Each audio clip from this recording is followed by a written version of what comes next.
व्यभिचार का अर्थ है जहां मन में बहुत दिशाएं हो, जहां मन में बहुत प्रेम पात्र हो, जहां मन में बहुत खंड हो। विभाजित मन व्यभिचारी मन है। अव्यभिचारी भक्त रूप का अर्थ है कि मन एक झूठ हो, इकट्ठा हो, एक ही धारा में बहे, एक ही दिशा की तरफ प्रवाहित हो, तो अव्यभिचारी है। संसार में हमारा मन बहुत तरफ बह रहा है। संसार में हम सभी व्यभिचारी हैं। मन का एक हिस्सा धन के लिए दौड़ रहा है, मन का दूसरा हिस्सा पद के लिए दौड़ रहा है, मन का तीसरा हिस्सा यश के लिए दौड़ रहा है, मन का चौथा हिस्सा धर्म के लिए दौड़ रहा है, पांचवा हिस्सा कुछ और, छठवां कुछ और। आपके भीतर एक भीड़ है और सभी अलग अलग भागे जा रहे हैं। इसलिए बड़ा द्वंद्व है और बड़ी कलह है, क्योंकि एक ही व्यक्ति को इतनी दिशाओं में भागना पड़ रहा है। जैसे एक ही बैलगाड़ी में हमने सब तरफ बैल जोत दिए, 8 दिशाओं में बैल जा रहे हैं, बैलगाड़ी कहां जाए? तो जब भी कोई बैल जरा ताकत ज्यादा लगा देता है, या दूसरा बैल थोड़ा ढीला और शिथिल होता है या विश्राम कर रहा होता है, या ज्यादा ताकत पहले लगा चुका होता है और अब ताकत नहीं बचती, तो बैलगाड़ी को थोड़ी देर कोई पूरब की तरफ खींच लेता है। लेकिन ये थोड़ी देर हो सकता है, क्योंकि जो पूरब की तरफ खींच रहा है वो थक जाएगा खींचने में, और पश्चिम की तरफ जो बैल बंधा हुआ है जो कि इस खींचने में जा रहा है वो थकेगा नहीं, वो थोड़ा ढील दे रहा है, विश्राम कर रहा है। जब उसकी ताकत इकट्ठी हो जाएगी और पूरब की तरफ ले जाने वाला बैल थक जाएगा, तब वो पश्चिम की तरफ बैलगाड़ी को खींचेगी। ऐसे आप जिंदगी भर खींचेंगे, बहुत पहुंचेंगे कहीं भी नहीं। बैलगाड़ी आखिर में वहीं अस्थि पंजर टूटे हुए पड़ी मिलेगी जहां शुरू में खड़ी थी। ऐसा हमारा मन, व्यभिचारी मन है। इसमें कभी एक बात ठीक लगती, कभी उससे विपरीत बात ठीक लगती। अभी धन कमा रहे हैं और तभी कोई आ जाता है कि आप जैसा यशस्वी पुरुष, आपके नाम से तो एक धर्मशाला बननी ही चाहिए। अभी धन इकट्ठा कर रहे थे, अब ये नाम का भी मोह पकड़ता है कि एक धर्मशाला तो कम से कम होनी चाहिए जिसपे एक पट्टी तो लगी हो।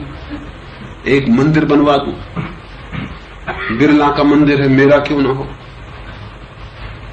अभी धन पकड़, अभी धन खर्चा करने का काम है। ये आपके मन के विपरीत है मामला, लेकिन इससे यश मिलता है, नाम मिलता है। अभी मंदिर बनाएंगे, मंदिर बनाते बनाते ये बैल थक जाएगा और मंदिर बन भी नहीं पाएगा। उसके पहले आप ब्लैक मार्केट और जोर से करने लगेंगे, क्योंकि वो जितना पैसा खर्च हो गए उसको पैदा करना है।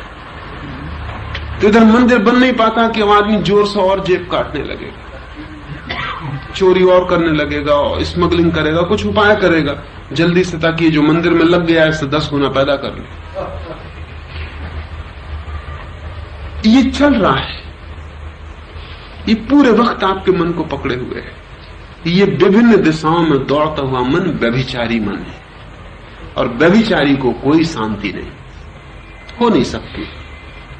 अव्यभिचारी इसलिए बड़ी मूल्यवान बात है। कृष्ण कहते हैं जब तक कोई अव्यभिचारी भाव से सत्य की ओर, स्वयं की ओर, सच्चिदानंद घन परमात्मा की ओर न बहे, तब तक कोई उपलब्धि नहीं। और ध्यान रहे, अगर आप अव्यभिचारी हैं तो एक ही क्षण में भी उपलब्धि हो सकती है, क्योंकि जब सारी शक्ति एक दिशा में बहती है तो सब बाधाएं टूट जाती। बाधाएं हैं ही नहीं, बाधाएं खड़ी हैं क्योंकि आप बहुत दिशाओं में बह रहे हैं, इसलिए आपकी शक्ति ही इकट्ठी नहीं हो पाती जो किसी भी दिशा में बह सके।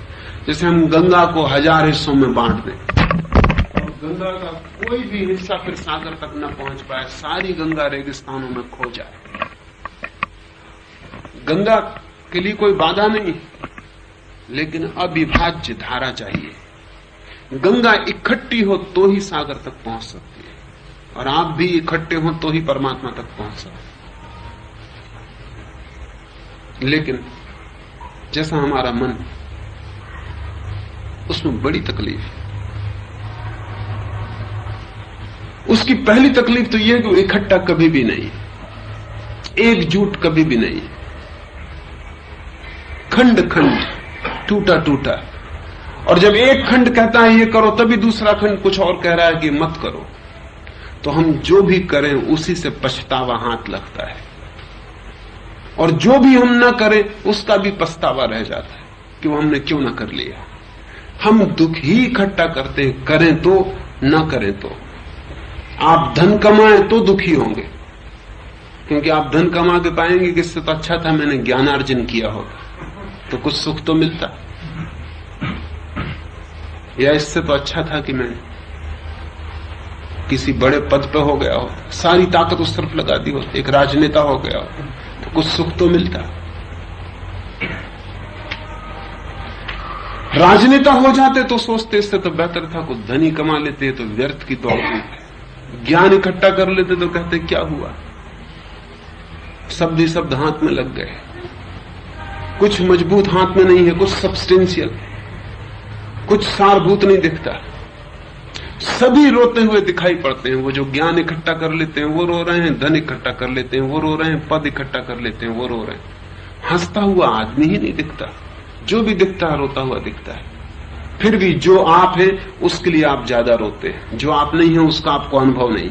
आप सोचते हैं सारा जगत सुख भोग रहा है मेरे सिवाय, मैं दुख भोग रहा हूं। जहां भी आप हैं वहां आप असंतुष्ट होंगे।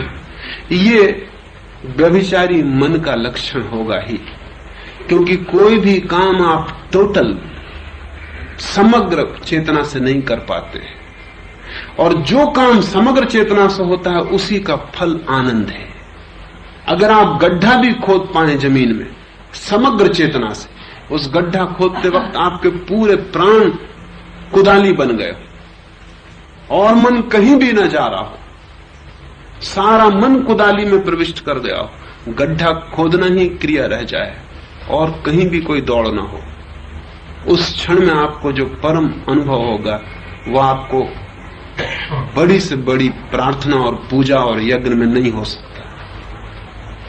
क्योंकि आप जब प्रार्थना कर रहे हैं तब मन हजार तरफ जा रहा है, तो वो कुदाली से जमीन खोदना प्रार्थना हो जाएगी।